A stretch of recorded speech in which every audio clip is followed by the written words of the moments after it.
back to our channel. If you're new with us, we do a 2-minute Tuesday, which means all the videos are 2 minutes or less. We got our hands on a DJI Osmo Pocket 2. I'm looking for the 3, but can't find it yet. But when I got it, I thought this is cool, I loved it.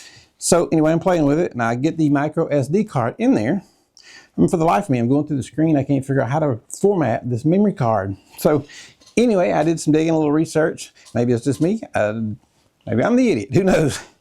But if you don't know how to format your memory card, you can now see it in this video, because I'm going to show you guys in just a second how we do it. This little DJI Osmo is pretty cool. We're going to try working it into some of our videos.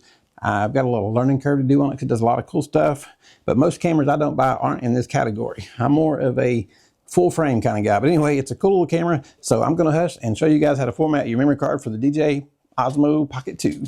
Okay, so once you turn it on, just swipe down, go to settings,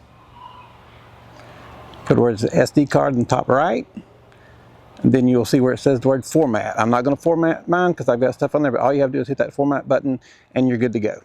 Hey guys, I just want to take this second of your time. If you guys would please hit like and subscribe, it would go a long ways toward helping our channel and help us keep making these videos. Thank you.